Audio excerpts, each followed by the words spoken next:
I say to anybody founding a business, you've got to separate yourself from the business, your person from the business. But it's easy to say, when you've been doing it for 20 years, the baby's left home, the baby's grown up, got married to Oracle. So your kid marries Oracle. That's got its own challenges, I guess. But but they were a good acquirer in many respects. It was a good acquisition for the company.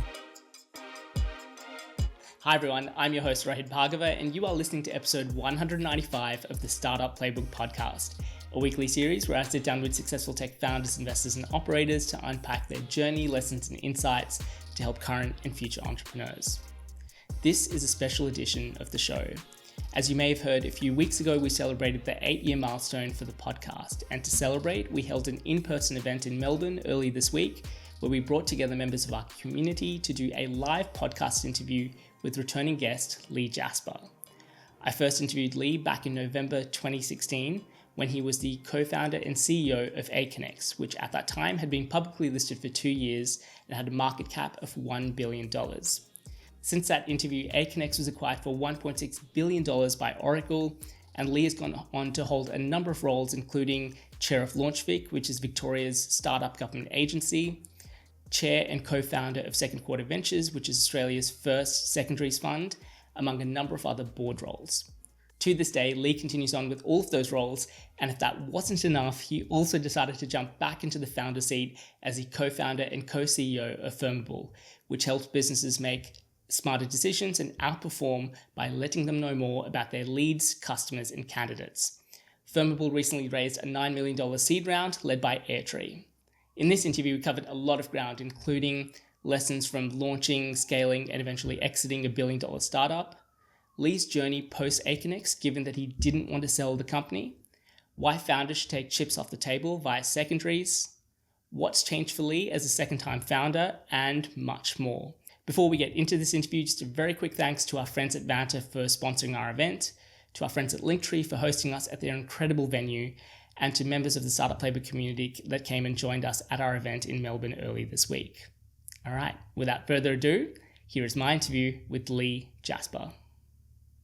Hi Leigh, welcome back to the Startup Playbook podcast, and thanks so much for taking the time to be on this very special edition of the podcast. Thanks for having me back, and thank you for all the great stories you've told over so many years. It's great for the startup ecosystem, and to be a small part of the stories that you've been able to tell has been great. So thank you. Really appreciate that. Well, Leigh, I was listening back to the first interview that we did in November 2016. So a long time ago. I cringed at most of the episode, mainly from my questions. What I said, no doubt. Definitely not. But, I think when we spoke back then, you were 2 years into a publicly listed company worth over $1 billion at that time. A lot has happened over the last 8 years. For the benefit of listeners of the show and for people in attendance tonight, do you want to share a little bit about the story and what you've been up to since then? Sure. So 2016, I think we were listed, but we were still on the upward trajectory at that point. And being listed was a great experience, but it had lots of ups and downs. And I think that was an up point at that particular year. Roll forward 2017, things got a little tougher. We'd been doing really well in the market, but the market had higher expectations than what we were able to deliver. So eventually our stock got smashed. We were shorted heavily. I think we're the most shorted stock on the ASX at one point. And then through a range of things happened, but eventually Oracle acquired the business in 2018. The business started performing. The business actually had never really not performed based on what we were trying to do, but the market had a different view of that. But eventually we got back onto the positive trajectory. But during that time where we had been, I guess, knocked down a bit, Oracle and a number of other companies actually started to look at the business, and we had no choice but to sell. I can go into more detail on that, but they put an offer after we said no several times that we really couldn't say no to. And then, so we sold the business. I had the good fortune of going to Paris for a year and kind of work out my final year at Aconex out of our Paris office. So that was fun. Good for the family, and then came back and wondered out what am I going to do now? Started investing. We set up a family office, set up a fund. I went to a few boards, probably too many boards, to be honest, and Seek, a public company board, which has been great, a number of other companies, and now back in startup land. So, sort of a full cycle back to doing another startup, which is probably what I enjoy most of all. Yeah. Also, extremely humble about everything that you've sort of achieved since then as well. But, we were talking a little bit earlier about how when we first recorded the podcast, and as the CEO of a publicly listed company, you weren't able to really sort of open up and share what that experience was really like. What I guess now not being encumbered with with the role in that situation, like what was that experience actually like in terms of switching from being the founder of a company and for a private company to then suddenly being publicly listed and having to be more mindful of how you operate? It certainly changed a lot. I mean, in some ways, we already had a private equity group on our board, so we're still reporting in a sense to a board and to others. But as a public company, you're reporting to all of your investors, the entire market, and the AFR and everybody who follows. So it's everything's on display, if I can put it that way. So that was something that took a little bit to get used to. I think it was it forced a lot of discipline into the business. So before we listed, we had to structure things like our accounts, our finances, how we do all of that, how we reported. So there were a lot of good things out of being listed, but nonetheless, you're still in the public eye. So it made it tricky. When the market's working for you, so when the market liked us, it's great. It feels good. Probably shouldn't feel that good, but when things can go south as well. So I had to learn how to really put what the market was doing out of my mind. And the weird thing is, you wake up every day and you see a share price that has no bearing on what you did yesterday. It's just investors do what they do, and the incremental investor drives the share price up or down. But I'd wake up and I'd say to the team, don't look at the share price, doesn't matter day to day, but you find yourself still looking at the share price despite what I would say to everybody. So you've got this continual barometer which doesn't really bear much, or doesn't follow much what you're doing in the company in the short term. Over the long term, sure, but day to day it just does its thing. So that was kind of strange. We couldn't be quite as open with staff. That was probably a big change. So we were always open with the team. We had a very open culture at Aconex, and we had to pull that back a bit. We couldn't report our results to the team before we reported to the market. Lots of things, but on the whole, it was a great learning experience. One thing I would say, when you want to make an acquisition, as we did when we were listed, you'll never raise money more easily than on the market if you've got the market behind you. We raised, I think, 130 million to do an acquisition, did it in a day. Blown away by that, given how hard it was to raise money early on. But if the market's not with you, it can be very tough as well. And you mentioned that you didn't intend to sell, and several times people approached you and you said no. You eventually ended up selling to Oracle for 1.6 billion, which is a great outcome. But I imagine, especially for a founder who has spent the last 20 years building the company from the ground up, that is a very difficult decision to make. And a lot of founders, particularly at that stage, maybe want to do it forever. What was that decision-making process like for you, or how did you handle that situation? Yeah. So personally, I didn't want to sell. I love my job. I love running the company.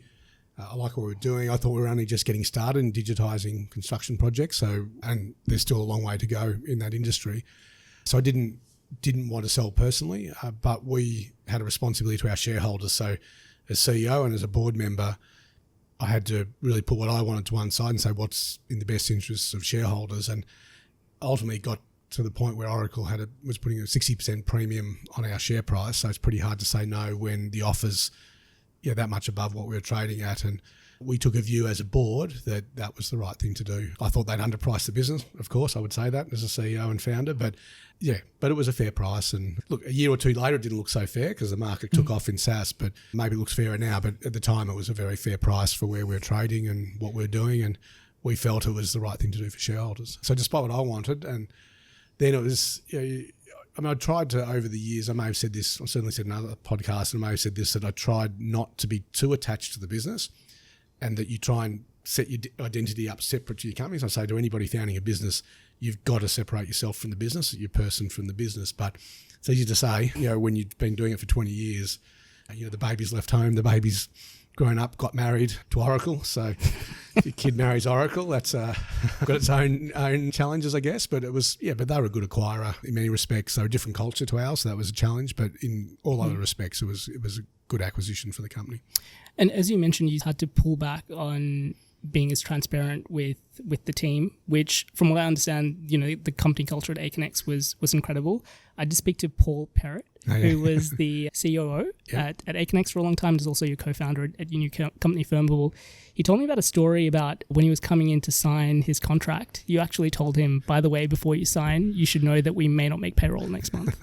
It was very early on, but I'd known Paul before, and he was joining the business, and we were literally struggling to make payroll. We were at a point where we were collecting enough and from wine back, it's a bit of a different environment to perhaps the last 5 or 10 years. There were no VCs in Australia. It was very hard to raise money. I mean, it's always hard to raise money. It was harder then without any VCs. But it was, we were living 1 month to the next on what we could collect, and wasn't sure we were going to make collections. I had to say to him, look, we may not make payroll. But he still joined. Yes, a little crazy, but he took the plunge and worked with us at Aconex for, I guess, 12 years or thereabouts. Yeah, and definitely sounds like there were kind of periods where things had to change quite significantly. So going from a private to a public company and change company internally, and then obviously that sort of decision to leave as well. I guess, how did you navigate those periods of change, especially when, again, so much of a company is its company culture, being forced to change that, not because you wanted to, but essentially the circumstances? How do you handle that as a founder? I think the main thing was we always tried to be very open and transparent about why things needed to change. So in the case of, say, being listed and not being able to be transparent about our results, we were transparent about that, at least. We couldn't talk about our results, but we were very open around why things had to change. With the sale, again, we were, that was hard for a lot of people because I hope most of the team, a lot of the team certainly loved working at Aconex, and that was a bit of a change for them. But again, we put in the context of, well, we have responsibility to shareholders of the company. We're building value for all of us, for people working there, for shareholders, which of course include a lot of people working there. And we had responsibility to those shareholders to do the right thing, and that meant selling the company. But it was always explaining why we're making decisions, and not that people would always agree with the outcome, but they would at least understand why we took those decisions and went down that path. So transparent. The other thing was just being honest around we got a lot of things wrong, and just been pretty open around where we'd stuffed up. If we made a mistake, we'd try and own it. Again, not always perfectly, but at least be honest with the team as to why we made certain decisions, and where, if we made a mistake, why that mistake had eventuated, and then trying to fix it, of course. Paul also mentioned a story about, I think you guys went to Thailand? Yeah, with Firmable, yeah. With Firmable, and I hear that there was a rendition of MC Hammer.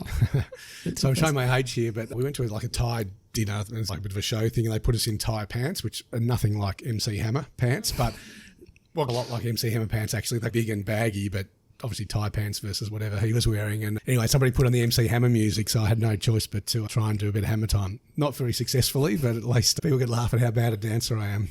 So going back, Leigh, to the eventual acquisition of Aconex, great outcome for investors. I imagine that you didn't stick around for very long after. What does that sort of period look like after you've committed and spent 20 years of your life building something, in terms of navigating and trying to figure out what's next, or is there anything next? Yeah, so the first thing was my role disappeared, so I knew my role wasn't going to be there at Oracle, and that was fine. But then I was still there to ensure that the integration of the companies happened successfully. So that was my job for the next 12 to 15 months. So worked really hard to make sure the integration was good from an Oracle point of view, perhaps more importantly, good from an Aconex point of view, and particularly from a people point of view. So that where there were decisions that would be good for the team longer term to work on those. So I did work reasonably, probably a bit too hard on that. I could have taken it a little bit easier, but I saw that as my role to really ensure the integration happened successfully.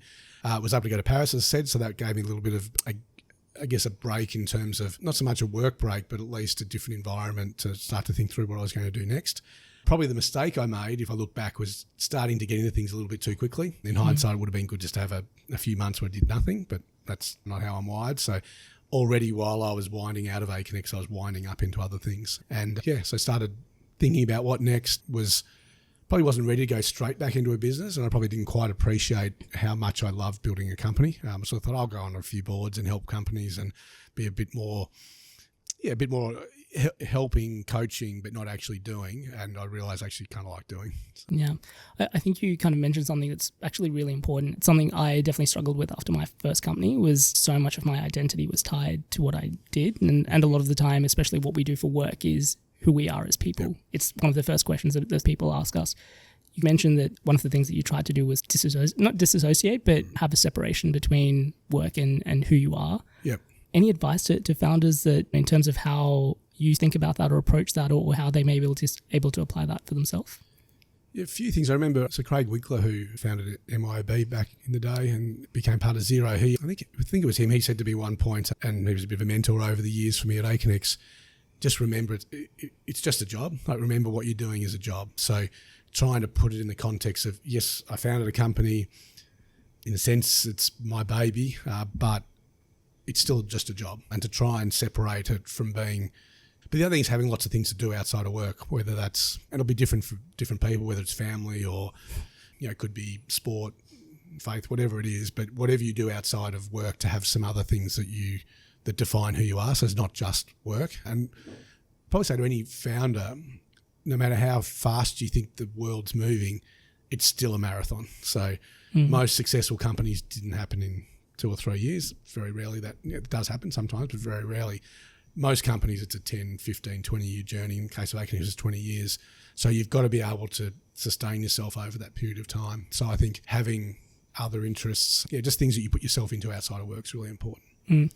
How, it is, as you said, sometimes it is a little bit easier to say that than to actually apply it, especially early stages of a company where you're just trying to build momentum, everything's on fire. You feel like there's so many things to do, it's really hard to take time away or to detach. Again, I guess having been on both sides of that from an investor perspective as well, again, how do you think about that for portfolio companies or advice that you give to companies that you're on boards of? So and this may not work for everybody, but I'm quite anal, so I track literally every minute, not quite every minute, not quite a lawyer, but literally every 15 minutes I'll track my time. And I've been doing that probably for 15 years. And bizarrely, it helped me actually stop working. So, and what I mean by that is if I'd worked a 12-hour day, like, okay, I've done a 12-hour day, I probably don't need to do a 13-hour day. So to be able to say, well, I've done enough today, and there's always things to do. When you're building a company, it'll never stop. So also knowing where I'm spending my time. So particularly at the moment where I've got more of a portfolio of activities, just knowing where I'm spending my time. So I track literally every 15 minutes, every 10, 15 minutes, every hour I spend. And so over a week back at Aconex days, if it worked 60 or 70 hours, okay, that's a big week. Giving myself permission to go and do something else, take some time out of the office. So that was quite helpful. I think the other thing I do is I'd have KPIs on things I wanted to do at work, but also have KPIs and things I wanted to do personally. So if I wanted to play golf, not very often back then, but now maybe once a week, hopefully, not quite that, but I'll actually track how many times I play golf. So I know that I'm getting a game of golf in every so often. So whatever it is, just if it's something you want to do outside of work, making sure that gets tracked in the same way you track the progress of the company, for example.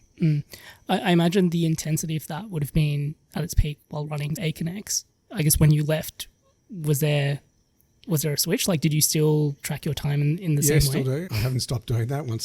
I've literally never stopped doing that. But not working quite the 60, 70 hour weeks it was at Aconex, but still back up to a 50 to 60 hour week, but not quite as crazy. And immediately post Aconex, it was a lot less. So winding back into things. But again, there's no right answer to how many hours somebody should work, but just knowing where you set, and that might be different for different people, but whatever it is you target. For me, it was once I'd gone above 60 hours, that's plenty for a week. So let's start to do something else. Yeah, I think at the core, it's just being intentional with how you're spending your time, because it's there's an endless amount of tasks to do, and you can get kind of stuck doing. Yeah, and I'd leave the office, and there'd always be something I could spend another 15 minutes or half an hour doing. Like if you're completely task oriented in everything and don't set some limits, I would have probably never really got away from the office before 10 p.m. Yeah. And so, as you mentioned, you very quickly got involved in a couple of other things. Was LaunchVic one of the first? Yes, LaunchVic was reasonably early, and that was out of, well, actually, my wife was a little bit helpful in that, because I think I was approached by LaunchVic, and the first thing I said is, why would I want to do anything government related? I couldn't think of anything worse, and no offence to anybody working in government, but it's very important. But my wife said to me, well, you can't complain about government not doing anything. So she said, well, maybe you should have a look at it. And I've actually found it incredibly rewarding. Great team with Kate Cornick and the rest of the team there, and just having a huge impact in the startup sector here in Victoria. So it was a way to give back, and probably end up being just a lot more fulfilling than I probably imagined it would be. It's been great to see how much the sector's developed, even in the last 4 years or so that I've been chairing LaunchVic. It's probably, well, maybe we'll get the numbers right. I think we've gone from, the sector's basically grown 10 times in about 4 years. So it's worth billions of dollars to the economy, and growing at a rapid clip. For people that are listening that may not be as familiar with LaunchVic, do you want to share a little bit about what? Yes, LaunchVic's it's a Victorian government startup agency. So basically, it helps right across the ecosystem. So from helping founders in early stage, through to, we've got a 30 by 30 program, which is at the other end of the spectrum, helping scale ups, helping the teams develop. So a lot around talent and founders. And then the other side of the equation is helping investors. So we help investors from angel networks through to VCs, and have brought quite a few VCs into Victoria.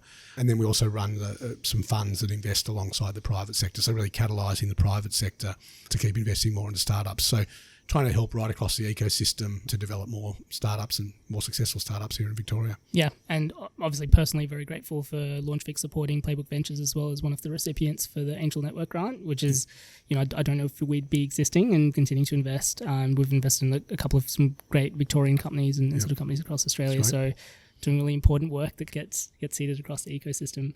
One other thing that you're involved in, I know you're involved in a fair few things, but SecondQuarter Ventures. Yes, this was born out of the difficulty when we were building Aconex of actually taking money back or from the business, being able to realise some of the value we'd built in the business. And I mean, when we were building Aconex, it was quite unusual for a company to take any secondaries. So for founders to take any chips off the table, if you like.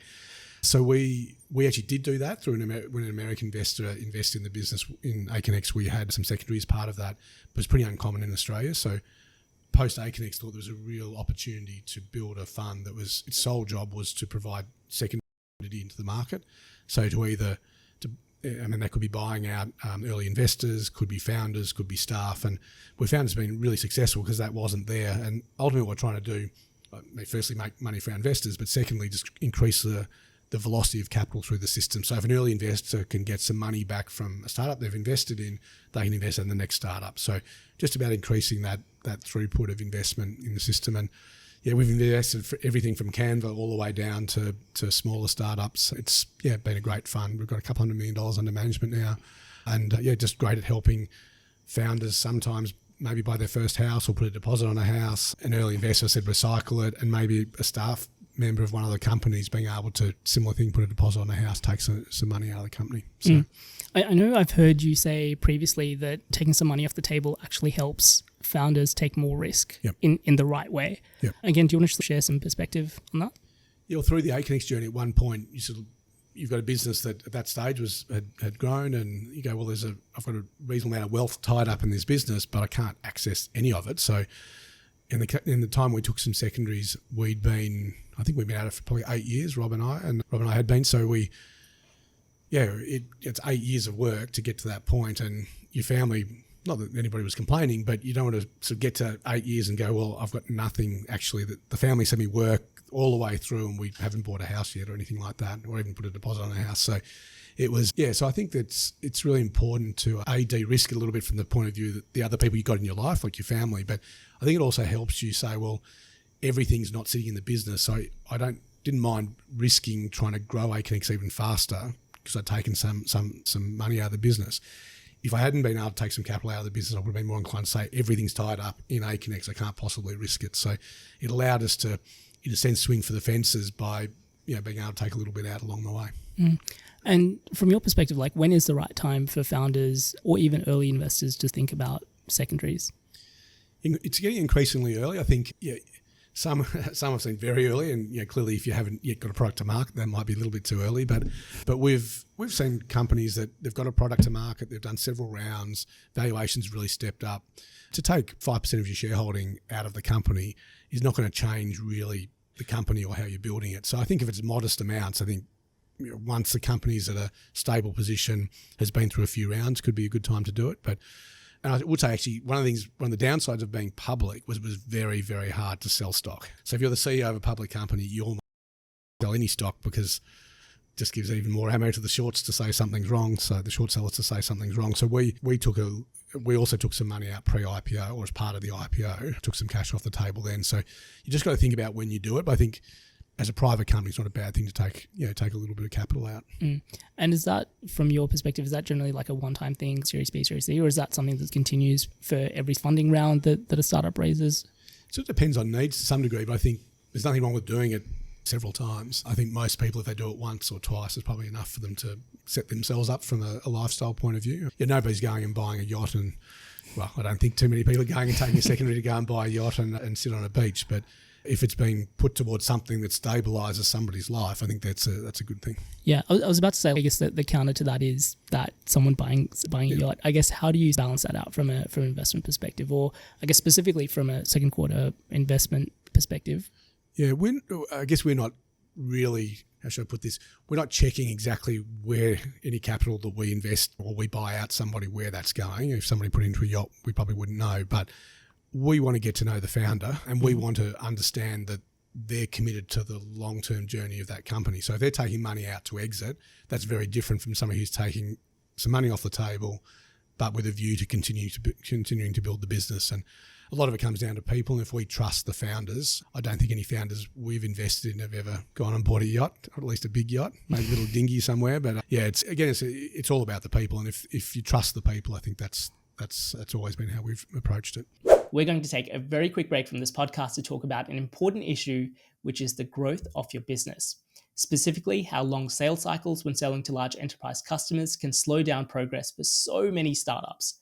Unfortunately, a portion of this is out of your control, but something you can do to accelerate your sales cycles and sell to bigger customers is to demonstrate your security compliance with standards like ISO 27001 or SOC 2.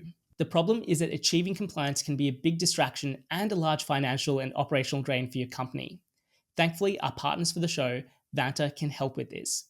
Vant automates up to 90% of compliance, getting you audit ready quickly and saving you up to 85% of associated costs. And Vant scales with your business, helping you continuously monitor compliance, unify risk management, and streamline security reviews. There are over 7,000 fast-growing companies like Atlassian and Dovetail that use Vant to build trust and prove security in real time. They've been supporters of the show for a while now and are doubling down in their support for our community by offering $1,000 US off their plans. To access this exclusive offer, head over to vanta.com/playbook. That's VANTA.com/playbook. All right, let's get back to this episode. Something else you mentioned was that you got involved in several boards, and potentially too many. Funnily enough, it's something that's come up in every single conversation that I've had as part of the research process for this is your experience on boards, because I've heard it's been a bit of a mixed bag. Yeah. I guess what are the pros and cons? What does a good board look like? And on the counter to that, what are some of the signals of a bad board or an ineffective board? I might answer it in two ways. Firstly, for a public company, so the SEEK board's great. It's been a really good board to be a part of. That's a certain type of board, and to join a public company board, you've got to understand that there's a bit of compliance, there's always going to be, but it's a different type of board to a startup board. So that board has been great and what I expected, having, I guess, been in a listed position through the Aconex journey. But on the other side of the table, so that was interesting seeing, being the CEO seat's very different from being in a board member seat, and that's something that you have to, I guess, adjust to. From a startup point of view, a lot of it comes down to the relationship with the founder. It's as simple as that. So where startup boards have worked well is when I feel that I can add value to the business, help the business perform better, but where I have a relationship with the founder where they'll listen. Not that they'll agree. I actually prefer a founder that would probably push back and we'll have a debate, but that the founder's actually listening. Where it's frankly very unrewarding is where you just can't engage with the founder, or you're just not quite in the same wavelength. And fortunately, that hasn't happened very often, but it can happen. I've seen once or twice with me, perhaps, but with other people on boards where it's been very unhappy. It's because they haven't, as a board member, haven't been able to engage with the founder and add value to the business. Because at the end of the day, if you're joining a board of a startup, you're only doing that because you think you can add value to the startup and help it. And if you're not able to do that, that's when it's not so rewarding. Yeah, someone who I had on the podcast a little while ago was Howard Liebman from EVP, and obviously sits across a number of boards of companies that have gone from sort of Series A to scaling quite significantly. One of the things that he mentioned was that he tries to, as you mentioned, in the terms of the relationship, the board meeting should not be a surprise. Like, you're having those conversations with founders outside of just those board meetings. And I guess so much of the focus for founders and education and content goes into how do you get investors on to invest in the company. There's not a lot that kind of comes... there's not a lot of content or discussion around what happens after you've taken the investment. How do you sort of build and foster those relationships? Again, from your perspective of being both a founder and an investor, how do you look at that? Or again, any advice for founders in that area? Yeah, I think if I can put the founder hat on as, and perhaps how we built our board at Aconex, firstly, perhaps the most important thing was I got along with the board member. So it wasn't just about getting a skill, it was getting board members who were helpful and brought skills to the table. So, but that relationship, again, really important. So I'd be pretty focused on making sure I could get along with that board member, and then being open. I think it's hard, and this was a journey for me at Aconex, being open to being challenged by the board and seeing that the board is not, and we had good board members, the board wasn't there to try and catch me out. They were there to genuinely help. And so the more open I was, the more I could bring them along with me in terms of how I was thinking about things. That made a big difference. I think for where I've been on the other side of the table, it's the same thing. I'd try and spend time with the founder, and frankly, I'd probably prefer to spend time with the founder around a whiteboard talking about the issues in the business than just doing that through a board meeting. And probably the other thing, there is compliance, you have to do compliance, but if a board becomes solely compliance driven, you lose focus on why you're there and why the board exists, which is to drive value in that business and really to help the business strategically. And yeah, if it all becomes about compliance, I think you've lost sight of what the board's there for. I'm not saying you have to do a bit of that, but keeping it, we used to always try and do that, time box that, and sometimes we do it at the back end of a meeting, not the front end, to do the really important strategic stuff, or what I think is important, the strategic stuff up front, and then do the compliance work, which we had to do, but do that more towards the back end of the meeting so it doesn't completely consume it. Yeah. And obviously you've mentioned, in prior conversations that you enjoyed investing, you enjoyed sitting on boards, but that wasn't really where your passion lay, and you miss being on the tools. Was the decision to go back into founding a company always your intent, or did it just more organically happen? I think, so firstly on the investing side, I have enjoyed it to a degree, but not quite as much as building a business. So I absolutely don't mind investing, and I've really enjoyed some of the companies we've invested in and helping them out. So that's been good. But I've still felt I was missing just building a business, solving problems, doing what I enjoyed most, which was thinking through how do you scale a business, how do you resource a business, how do you take it from where it is today to your vision of where you want to get it to over time. And so miss doing that. I probably spent a bit of time trying to get the right idea as well, because one thing to go, I want to start a business, there's a lot of terrible ideas out there, and I've had quite a few of them over the years. And so being able to at least say, well, yeah, that's a terrible idea, it's not worth doing that one. So I think it's an intersection of the desire to do it and also finding the right idea. And hopefully with Firmable, that's the right idea. But that was we saw an opportunity, and that really was born out of the companies we were investing in all had a data problem. They all, for their sales and marketing teams, didn't have high quality data here in Australia to drive those sales and marketing teams. So that was a gap that we saw and something we felt we could deliver into the market. But you've got to have a problem that is there to be solved, good enough idea if you like, and then the desire to do it. So the stars aligned on that, and I want to bring some of the band back together from Aconex as well. So that's nice when you have the luxury of working with people that you've worked with before and getting a great team together. When I last interviewed for the podcast, listening back to it, we obviously spoke about your initial decision to leave McKinsey, which was your first job, to then start Aconex at sort of 25, 26 years of age, and the decision-making process that you went through to leave a very comfortable job, the tail end of the crash of the tech boom and all of those sort of things as well. How has the decision to start Firmable, being a second-time founder, what's been the same? What's been different about starting the second company? I think I'm less naive. Still got a lot to learn, but I was completely naive starting the first company. I had no idea really, but that naivety was quite helpful because we didn't know what we couldn't do. So that was good. So maybe there's been some good ideas, some half good ideas I've had, and I've just gone, no, that won't work. So so having that naivety the first time was quite helpful. I think the second time around, the benefit is access to resources. So partly that's a timing thing. So when we started Aconex 2000, there wasn't really any VCs in Australia. Tech was not what it is today, the tech ecosystem. So it was a lot harder from an environment point of view. But also as a second time founder, I think the ability to raise capital, sort of pattern recognition on how you build a team, the mistakes I made the first time, hopefully I'm not going to make those again. So a lot of things I think you can move a lot faster, but you're probably not as one downside. And I've heard this from people that second time founders aren't quite as tied into their business, but I don't know. I was never in the business. I was never building Aconex to make money. It was I like solving problems, and I'm doing the same thing at Firmable. So while it's the second time round and there's been benefits to that, I think my engagement with the business isn't that different to what I had with Aconex.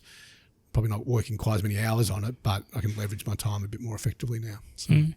You referenced some lessons that you learned from Aconex. What are some of those things that you definitely want to carry over to Firmable? And what are some things that you would do differently or are trying to do differently with Firmable this time around? So probably the different ones is the most obvious. And partly this is, again, an environmental thing, that the ability to plug tools straight in, we don't have to build everything now. So back in Aconex days, we built everything from there's no AWS. We bought servers and stuck them in racks down in South Melbourne. We had to actually lay out the capital for those servers. So there's, I think it was $50,000 for an IBM box back in the day. So huge amounts of money just going on hardware. That's changed. We built all of our billing. We built our user management. We built all the back end, not the database, but a lot of the other tools we built. In Firmable, we've probably got 20, 25 SaaS tools, which just plug straight in, from Stripe for billing to Clark for user management. So if we don't have to build it and we can find something off the shelf that works, we'll plug that straight in. So speed to market's really different and a lot easier.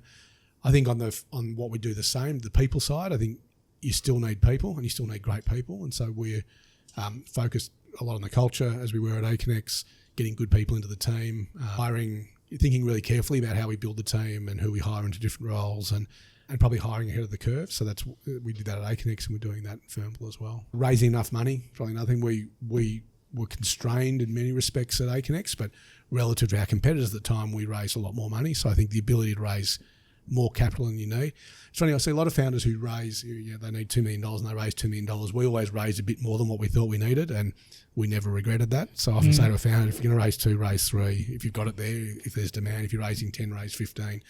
Just having a little extra capital, I think, makes a big difference. Yeah, it's almost going back to what we spoke about with the secondaries of just once you're making decisions from a place of abundance. Yeah. So a lot of the founders that we speak to at Playbook Ventures, I've had 3 conversations in the last week where founders are looking to raise 400-500K, and they're almost doing themselves a disservice because they're not buying enough runway to hit the milestones, and then raising the next round will be really difficult. And so trying to talk to them about actually should be, if you're raising 500 anyways, you should be trying to raise more. Yeah. It's difficult to get that across. Yeah, and I think the other thing, we always had a view at Aconex, I think it's still relevant for any business a certain way down the path, so maybe not quite there with Firmable, but have enough capital to get back to break even. So we always had a view that at Aconex that we may not raise another round, given the trouble we'd have over some rounds trying to get the capital in. So we always had enough cash to get back to break even. And talked about as porpoising, that we take a breath, go down, and then make sure we had enough oxygen, enough cash to get us back to the surface if we had to. And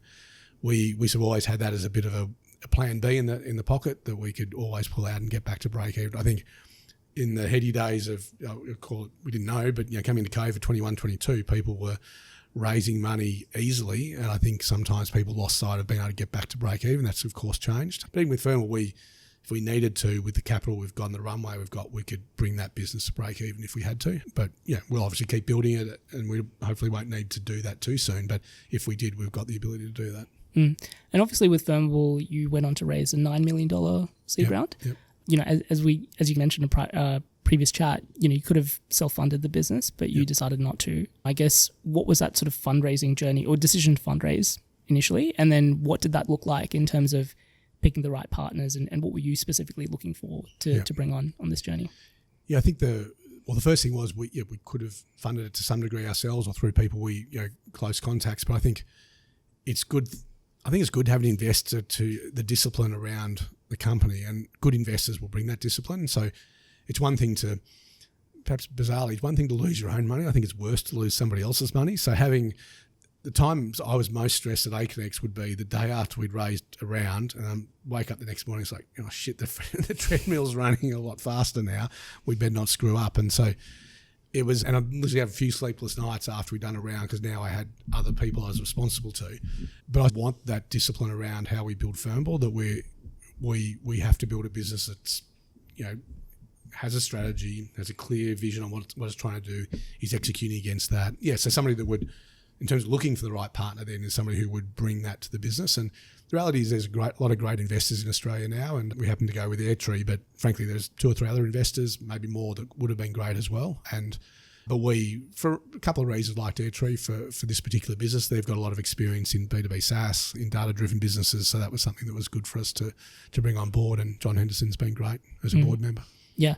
Obviously not everyone is fortunate to be in a position to be able to choose, but again, I guess helpful kind of working backwards from that perspective.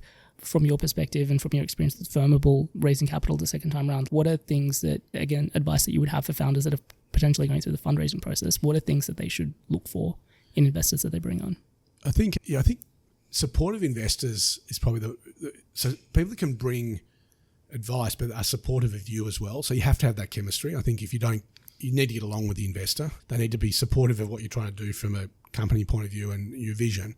And then so it's really a lot around the people first and foremost, and then specific skills they might be able to bring. It's hard to assess that though. And what I'd say in skills is more, what other companies have they invested in? So have they invested in companies that look like your company? Give you an example, we were looking at a US investor back when we were raising in 2008 at Aconex, and we had a few term sheets. It was a good result in terms of the companies we had or the investors we had come in, but one or two of them had never invested in Australia.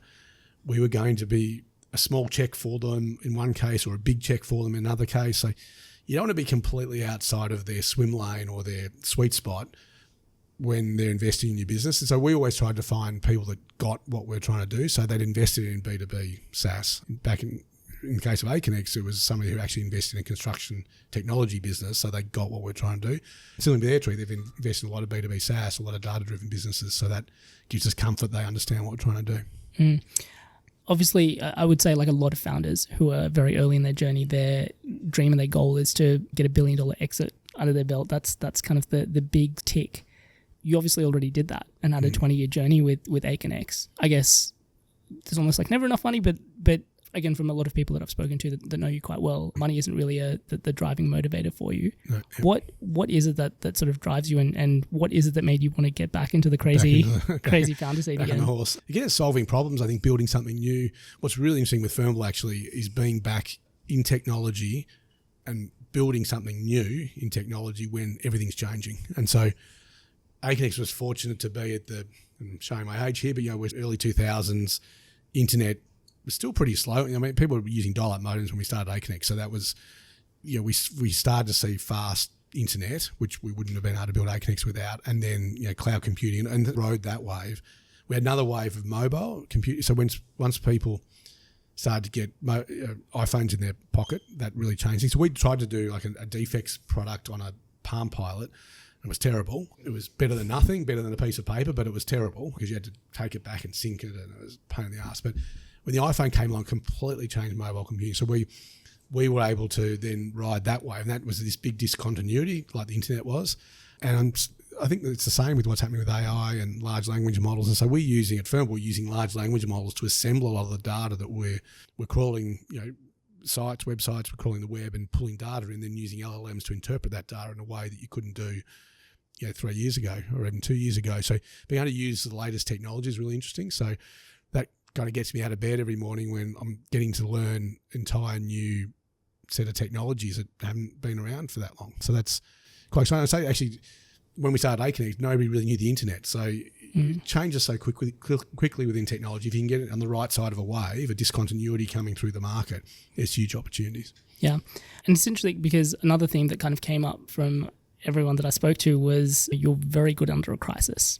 And I think it's very easy from the outside looking in to go 20-year journey, $1.6 billion exit, must have been the easiest ride through that whole process. And again, one of the stories Paul shared was that your IPO got pulled a week before it was meant to go public, as an example. Again, how do you remain calm, and how do you, as a founder, what is your approach to handling things that are going wrong inside a company, and how you navigate that with the team that you're working with?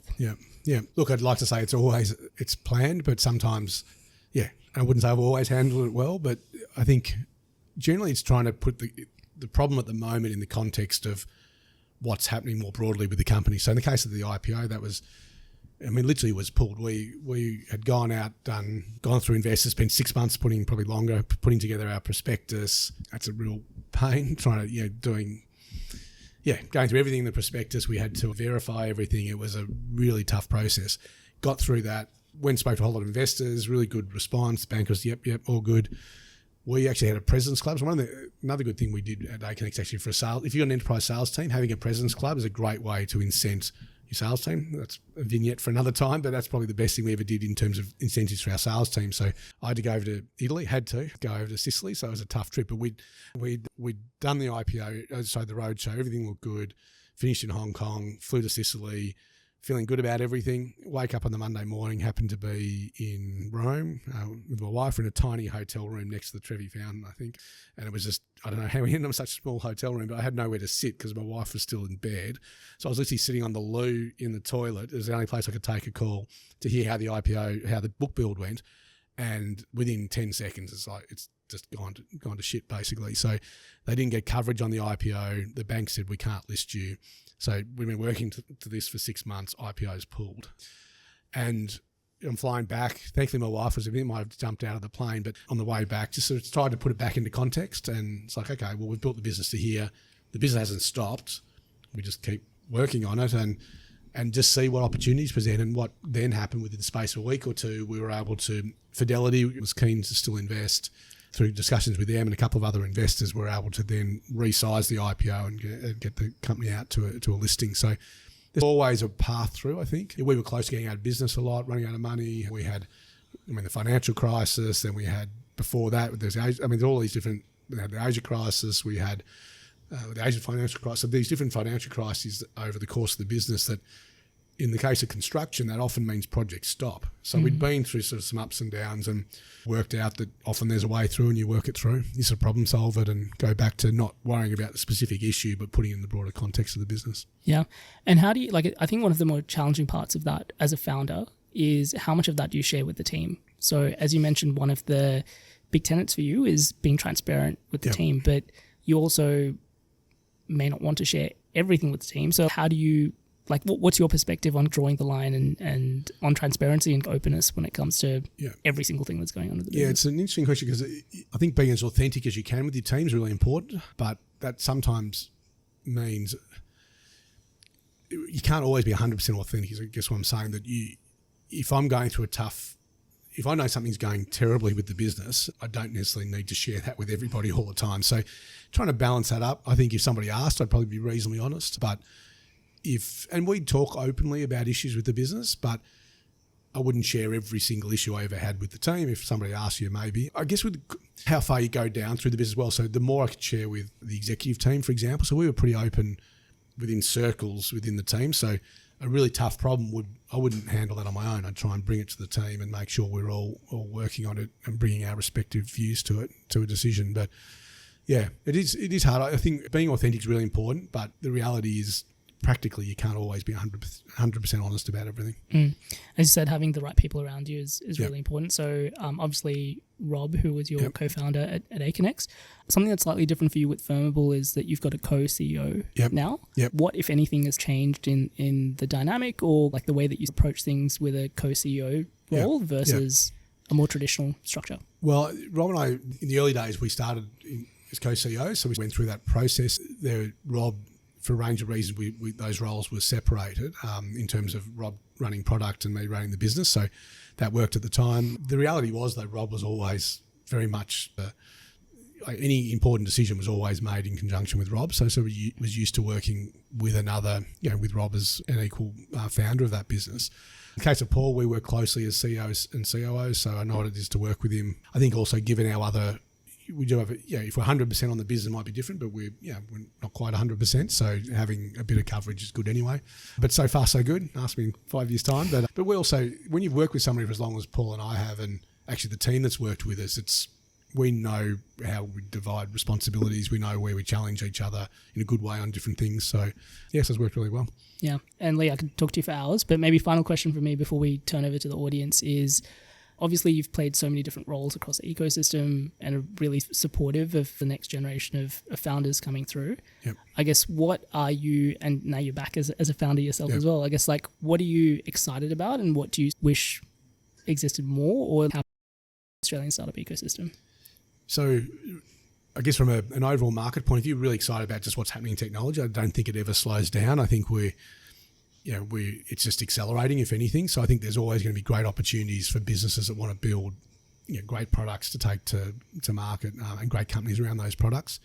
I think in Australia, it's changed so dramatically in the last 10 years. So, I mean, if you go back, well, pre-Blackbird 2012, there really weren't many or any VCs. So now you've got the likes of Blackbird, Airtree, SquarePeg, a bunch of others, but you've got billions of dollars of capital in the market. So that's changed dramatically in the last 10 years. And that, I think, shows the future a little bit for us. I think we're a very innovative economy, whether it's Melbourne, Sydney, other cities in Australia. But if I talk to Melbourne, I think it's a very innovative place to live. We're good at taking technology to market. We're good at building technology. So I think a lot of the things are here within Melbourne. We've got the funding now, so there's plenty of capital out there. So I think all those things will continue to build on themselves. And we're starting to see, I think, the first wave of founders getting back in one way or another. And that doesn't necessarily mean starting another business, but it might be investing.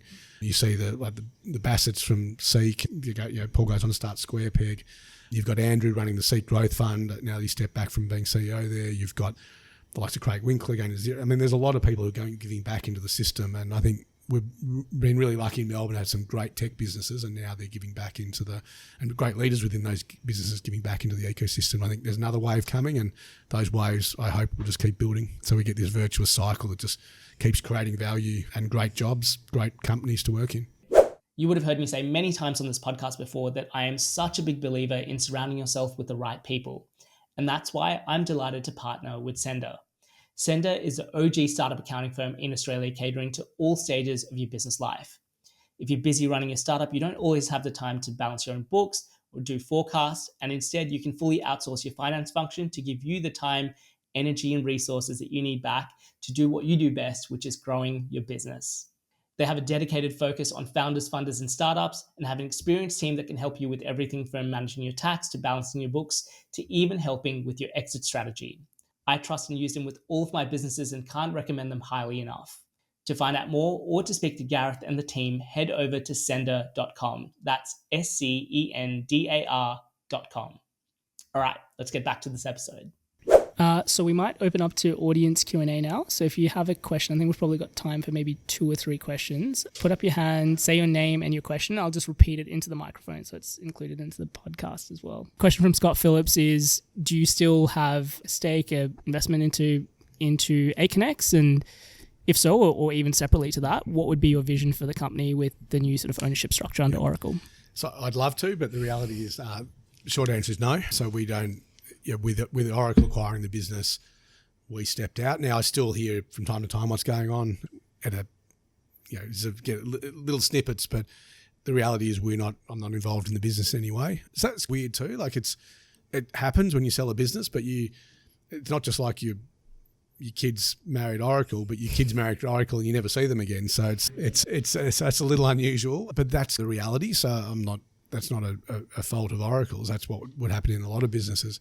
I still think Aconex is in a really interesting position, and they've looked after the product really well. So the ability to continue to digitise projects, but also say that what's been quite interesting is seeing the other construction tech startups in Melbourne. So whether it's people who've been at Aconex or have seen Aconex, so there's this ecosystem within tech, of construction tech within Melbourne that's spun out of that business in one way or another. And I still think, I was talking to a business today that's doing a lot of AI now, on using AI to help streamline construction processes. And, I hope Aconex is doing that, and I assume that the team is. And actually Karthik, who's working at Firmable, is doing a lot of work within the data that we had at Aconex. One of the things I never quite got to achieving at Aconex with the Oracle acquisition was we had quite a big vision around the data that we were collecting on construction projects and how we could apply that to improve construction processes.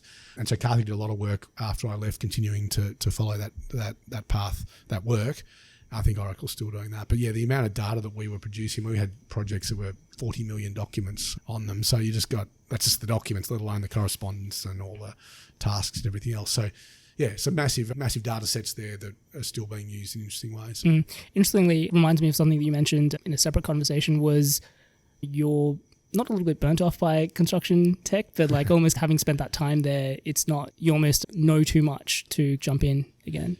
Yeah, it's a little tricky when I see construction tech companies. We have invested in a few, but it's I know where the bodies are buried in the industry a little bit and where not to go. And like selling to, and I say this as a former engineer, I was a mechanical engineer, selling to engineers is nothing worse than trying to sell to engineers. And we went through that at Aconex. And so anybody who comes to me with here's a product and we're going to sell to engineers, and then architects are only slightly better. No offense to any architects in the room, but they're tough people to sell to. And so, but also what didn't work at Aconex. So you see some things that didn't work and you've got to almost relearn your own industry a little bit. So I'm trying to do that. Got a question out the front. Question from Louis from Medlo, which was, how did you manage to measure your time? What are apps, tools, structures that you use? And again, any further advice in this area? So I'd love to say there's a great app that I use to do that. And there probably is, but I literally just on my notes on my phone, put in time each day and I enter it into a spreadsheet once every month or two. So it's at the end of every day, I'll know when I start, when I finish, and I'll look through my meetings and go, okay, I spent 3 hours on Firmable and 3.5 hours doing a podcast. Well, not 3.5 hours, 2 hours here or whatever it is. So go through what it's, and then I just enter it in a spreadsheet. So I'm still a bit of an engineer in that sense. I did have an app that was one time I started to use a spreadsheet like an app on the phone, but it was never as good as just doing it manually. So, and it's so ingrained, it only takes a minute or two, but I do it at the end of every day or at some point during the day. And it's usually when I'm, I don't know, in front of the television or on the train or whatever. But I'm usually, it's combined with doing something else. Well, I guess just further on that, when you're measuring that time, is it done on any specific categories or is it done by company? Like how do you I split it by category and company to some degree. So I do, so back at Aconex, I do it just time, but then I'd also periodically do where I was spending time. And so that's actually really worth doing. Just to understand, you don't have to do it every month, but perhaps once a year or every 6-9 months when I was really busy, I'd work out where I was spending time. And it always amazed me, I wasn't spending time on the things I thought I was spending time on. So I'd say, I'm spending a lot of time on strategy or thinking through the vision of the company. And that was just bullshit, frankly. What I was doing was selling on a plane, sometimes dealing with the product team, dealing with a lot of finance, when we're listed, dealing with investors and all that. So in the last month, I've spent the equivalent of a day on strategy, which I should be, or half a day, whatever it was, when I should be spending 10 times that or 5 times that. So that's really useful. So I do it by function or by time, by activity that I'm spending or by part of the business, function in the business. Now I do it by boards, specific companies, and sometimes I might categorize, if it's startup boards, I might put that into one. So rather than just doing every board. So you don't get down to 5-minute increments, but where it's sort of a half-hour block here and there. Yeah. You would have made a great lawyer, from the sounds of it. 6-minute blocks, yeah. Yeah. Time for one more question. Yep. Question from Sarge, which was, as a second-time founder, what are some of the habits, routines, things, practices that you're continuing on, and what are some of the things that you're actively trying to change? So if you'd ask the team at Firmable, they would say I haven't changed as much as I should have. So like using Slack, I refused to use Slack at Aconex because I had that many things coming at me anyway. And so if somebody needs to talk to me, they can come and talk to me. I'm not going to start using Slack. And there was more in the engineering team back then, but at Firmable we use Slack. So I've had to learn how to use Slack properly. I still find some things about it frustrating because I can't find stuff like I'm religious in filing emails too. So I'd file stuff and then sort through, I could find stuff easily. So Slack I find good and bad, but that's what we use. I think in terms of things I've brought, I think structure parts. So be very structured around how we think about the company is something I kind of enjoy that as well. So that's something, what's our vision for the company? How's our product play into that? Where are we differentiating from competitors? So quite a strategic view of how we're trying to go to market, how we're thinking about the competitors, how we're thinking about the stages of building the business. So still trying to do that. But we've changed some of it. We had certain management structures at Aconex. We're using the entrepreneur's playbook or something. I don't know. So Paul and Tara at Message Media use that methodology. So we've adopted that. So if there's something better that works well, then we'll just bring that in. We interesting, video conferencing changed clearly a lot. We had a very sophisticated video conferencing system at Aconex for the time. So we had, in each of our major offices, had video, because we're a distributed team. We had 50 offices. This is back in 2010. So we had to do there was no Zoom, so we had to do a lot of that through different tools, but it worked. But the ability to do meetings now and bringing the Indian team with the Australian team together, once every couple of weeks on Zoom, so important, but also face-to-face. So we're still getting the entire company together. We used to do this at Aconex, and we're doing it again, is bring the entire company together.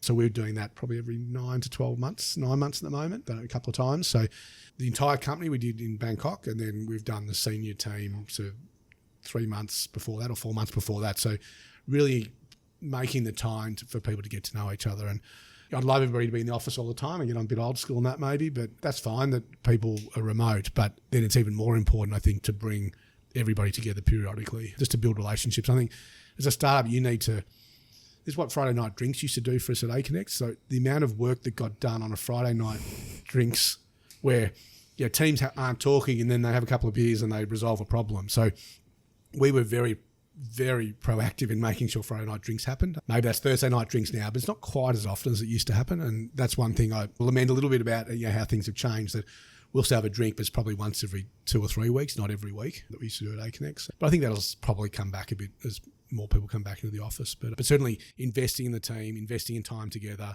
In Bangkok we did a bit of work, but as important as the work was the time socially together with the team from all over the world. And it was, good fun too, apart from my dancing exploits. We need a video of that somewhere. Yes, it's not very good, but it's nowhere near as good as Ray Gun. So yeah, we'll have to add that into the show notes.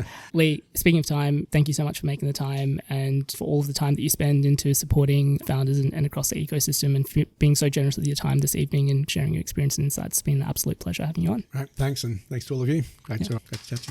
Thanks, Leigh. Thanks for listening to episode 195 of the Startup Playbook podcast. As always, full show notes from this interview will be available at startupplaybook.co. I'll be back next week with another episode, but in the meantime, if you enjoyed this interview, please don't forget to like, share, and subscribe. As always, thank you for tuning in, and I'll see you next week.